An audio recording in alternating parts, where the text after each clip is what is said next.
Hey guys, welcome back to Aussie Custom Garage. So today we have the boat in the shop.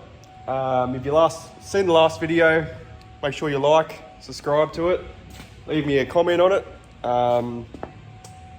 Yeah, that'd be awesome. So today what we're going to be doing is just having a look over, what we're going to do to it, cleaning it up. Obviously the trailer needs a bit of work just in the top here, like it's all rusted. I did get a little bit of the vinyl that I had for Flubby, just that same color, just to see with that crow's foot in the paint there, whether it was going to not be so noticeable. But looking at that, I'm going to have to probably 80 or 36 grit the whole boat, just on the top section from this this corner molding up, trying to get rid of all that crow's foot out of it. It was painted, like I said, about 10 years ago. Obviously, the person that painted it last time, it obviously had crow's feet all through it last time, and they actually haven't gotten it all out properly. The front of the boat's got it all in it as well, which sucks. When I picked it up, the handbrake didn't actually work on it. It was all stuck, but I've cleaned that up with some inox spray and a big freaking pry bar to release it. But I've got a feeling I'm going to have to replace that draw hitch anyway, just only because it's doesn't slide in to use the hydraulic brake for when it's towing, so which sucks, but they're only a couple $100, so I'm not complaining too much about that. I do actually want to look at changing the hubs for the wheels. As far as I'm aware, these are HQ Holden pattern. I hate these wheels. This tire always goes flat, like you've seen in the last video. These tires are like brand new. I only put those on the boat, it would have been 3 years ago, and it's done 2-3 trips to Burrendong Dam. And it's just sat there in that tire. That one there is always gone flat. After a couple of days, it always goes flat, which is a pain in the ass. But if I can convert it to Ford pattern, that'd be awesome, because Ford tires are a heap easier to get. Also, yeah, I wouldn't mind changing this just chill on sticker, making it smaller across the back here. I'll put something else across the front, just to make it look a little bit more newer of a boat. Yeah, like look at the trailer's just disgusting. Probably just wire wheel all that and spray it in hematone or something like that, just to make it look good or better. All right, so what I'm going to do, I'm going to just hit the bottom section of this Mudguard here, just with a flappy disc, just to see what it comes up like and see how bad the rust is, whether it's just more surface rust or what it is, something that I could sort of try and treat. And if that comes up all right, that'll be awesome. My plan is to either wire wheel or flapper disc this whole guard. Then obviously, if I could try and get some of these high spots out of it, that'd be awesome. Paint it all in the hematone, and then I want to get some more of this aluminium checker plate and checker plate the whole guard, just to put a little bit more rigidity in the guard. Obviously, taking it to the Gold Coast, I'm going to need to figure out a way to stop it from rusting even more. Whether that's going to be replacing the guards or what. The trailer is meant to be a galvanized steel, and obviously the guards are just like obviously a mild, just mild steel that you just buy from any boating caravan shop. So I'll set you guys up on a little time lapse now, and see where we can get that to come up half decent.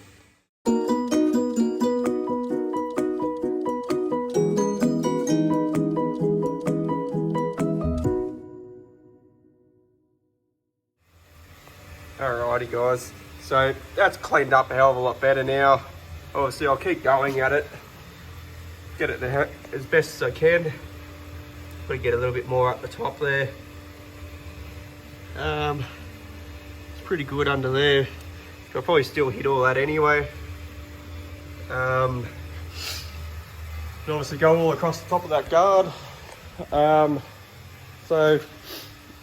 then obviously paint it ASAP to try and stop it from rusting again. Alright, so I've just jumped inside the boat now, lifted the engine cover up. This is, as you've seen in the last video, like I said, little small block. Now, I've drained the fuel out of it just by, you know, taking the fuel line off on the pump side. Obviously just turn the ignition on and let it pump out. That's the colour of the fuel that came out of it. Obviously it's extremely stale, so surprisingly it started quite easily. So now I'm going to pull the water pump off. So all I need to do is take off these two outlet water pipes, take the belt off, undo the two bolts, take the water pump off. Now the reason why I'm going to be pulling the water pump off is to replace the rubber impeller. Yeah, it is a perishable thing, so with the boat sitting for 3 years without water going through it, it's obviously something that you want to keep an eye on. Obviously if it does shit itself and you don't catch it quick enough, you know, it's going to blow the motor up, it's going to overheat and either crack a head, or if you're lucky, just do a head gasket. So I'll rip that off now and inspect that impeller. I think the impellers are between 60 to 100 bucks by memory, but I haven't got one yet, but I'll get it all pulled apart first and we'll go from there. Okay guys, so that's water pump out. That's the impeller. It's actually in pretty good condition, but like I said, it's a perishable item, so we'll replace it anyway. The old pulley. This fin spray water pump kit, they're about 800 bucks to buy brand new. So obviously I'll just put a new one of those in. The bush looks pretty good in it, so we'll leave it as that. I'll get a new bush tomorrow and we'll fit it in and get some fuel for it tomorrow too and prime that system up. Alright guys, it's a few days later. I've ordered in that, what do they call them, those little fucking pump wheels, impellers. It won't be here for another week or two, unfortunately, so that sort of sucks. So I can't show you any more on that, but I have been busy stuck onto this trailer. This is the shitty side. I've only just really started on this side, but yeah, I've gone along the whole rails there. Done that whole side rail. Now this whole guard here, it has a lot of pitting and surface rust. All I'm going to do with that is put some rust converter on it and yeah, paint back over top of it. Pulled this seat out to have a look at the stereo in it, so the stereo wasn't working in it. Replaced the subwoofer in it, so it's got a 12-inch sub. Not a great deal else has really changed. Like I've cleaned the engine up a bit. I'll show you guys that. Okay, so like I said, given a little bit of a clean up, nothing too crash hot. Like there's still a little bit of crap here and there, but carb's cleaned up a lot. Drained the petrol out of it, like I said, and Yeah, it fires up pretty good now. So yeah, like I said, guys, if you are interested in the boat stuff, like the boat videos, I'm happy to keep doing more. You know, at the moment, you know, I'm sitting underneath Flubby at the present second. Flubby,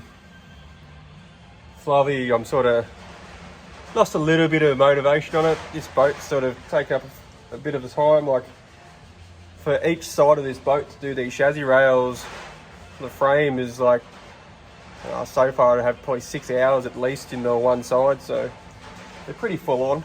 It's a pretty full on job. I changed it up. I'm actually using a wire knot brush that goes on the angle grinder by Josco, like 16 bucks from Bunnings. So I do recommend using those. Like, it is a shit job, you get shit all over you. But